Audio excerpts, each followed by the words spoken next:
নমস্কাৰ খুলুমবাই আজি আমাৰ ইলেকশ্যন ষ্টাৰিং কমিটিৰ প্ৰগ্ৰামৰ দ্বাৰা আমাৰ গড়েশ্বৰ বিধানসভা সমষ্টিৰ অন্তৰ্গত আমাৰ ঔখাৰী গাঁৱত ইলেকশ্যন প্ৰচাৰ সভা হৈ এই সভাখনত মই উপস্থিত হৈ খুবেই ভাল লাগিছে আৰু আনন্দ পাইছোঁ। সকলো ৰাইজে স্বইচ্ছাভাৱে ইয়াত আমাক সমৰ্থন কৰিছে।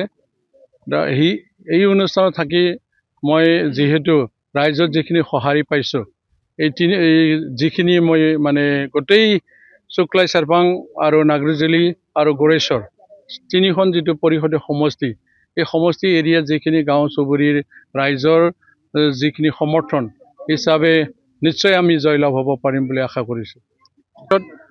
যিহেতু ভিক্টৰ দাসে কিবা কোৱা বুলি মই গম পালোঁ যিটো ছ'চিয়েল মিডিয়াৰ যোগেদি। ভিক্টৰ দাস ডাঙৰীয়া বিজেপিৰ এটা প্ৰতিনিধি হিচাপে যিহেতু তেখেতে নিজকে আমাৰ বিধানসভা সমষ্টি গড়েশ্বৰৰ হয় বুলি কৈ লোৱাটো সকলো ৰাইজে ভিক্টৰ দাসক হয়তো চিনি নাপায় বুলি ভাবি লৈছে। ভিক্টৰ দাসৰ ঘৰটো কোনখিনিত আছে? পুৰণা তামোলপুৰৰ পশ্চিম দিশে তেখেতৰ ঘৰ। মই নিজেই গৈছোঁ, তেখেতৰ ঘৰত মই নিজে গৈ আহিছোঁ আগৰ দিনত তেখেতে যেতিয়া প্ৰতিনিধি নাছিল হিচাপে।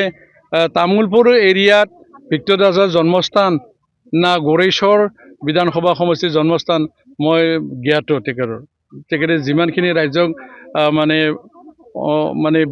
অন্ধকাৰত থ'ব বিচাৰিছে এইটো মিছা কথা। যিহেতু তেখেতে তামোলপুৰৰে বাসিন্দা, মই হ'লোঁ গড়েশ্বৰ সমষ্টিত পৰিষদীয় সমষ্টি হিচাপে মোৰ গড়েশ্বৰ আৰু গাঁও হিচাপে মোৰ দেউলকুচি গাঁও। গোটেই বিধানসভা সমষ্টিত যিহেতু মই স্থায়ী বাসিন্দা হিচাপে মোৰ দেউলকুচি, জন্মস্থানটো মোৰ ইয়াতে। মই বাউণ্ডাৰী চিনি নাপায় বুলি কৈছে তেখেতে। বাউণ্ডাৰী কিয় চিনি নাপাওঁ? আমি বিটিআৰখন সৃষ্টি কৰা, আমি BTC সৃষ্টি কৰা মানুহ আমি।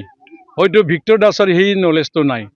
যিটো BTR আমি সৃষ্টি কৰিলোঁ, BTC সৃষ্টি কৰিলোঁ, যিটো চুক্তি আমি কৰিলোঁ, যিটো সময়ত যিহেতু আমি সংগ্ৰাম কৰি আছোঁ, আমি নেতৃত্ব লৈছোঁ হিচাপে গড়েশ্বৰ সমষ্টিটো এটা পৰিষদীয় সমষ্টি, শুক্লাই চাৰপাং সমষ্টিটো এটা পৰিষদীয় সমষ্টি আৰু নাগৰিজুলি সমষ্টিটো পৰিষদীয় সমষ্টি। এই তিনিটা সমষ্টিৰ যোগ হৈ আমাৰ গড়েশ্বৰ বিধানসভা সমষ্টি হৈছে। তাৰে ভিতৰত 2,05,000 ভোটাৰ আছে, 228খন ভোটিং চেণ্টাৰ আছে। কিমান জানিবলৈ আৰু কিমান বাকী?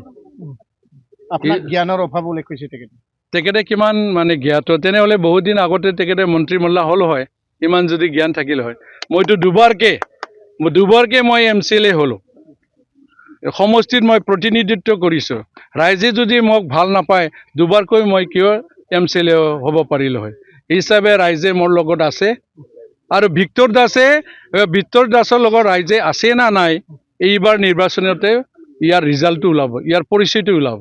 হিচাপে বৰ্তমানত গাঁও চুবুৰী নগৰে হওক যিয়ে হওক গোটেইখিনি এৰিয়াত বৃদ্ধ পিতৃ মাতৃ হওক, যুৱ বন্ধুসকলে হওক, আমাৰ ল'ৰা ছোৱালীয়ে হওক, সকলোৱে মোৰ প্ৰতি অলপ আস্থা থকাটো মই গম পাইছোঁ এই দুদিনত। যিহেতু বাকীবিলাকো আৰু ক'বলৈ মই লগা নাই। যিহেতু নিশ্চয় এই আহি থকা দিনত যিখিনি ভোট লৈ মই কমেও 80,000 ভোট লৈ মই জয়লাভ হ'ম।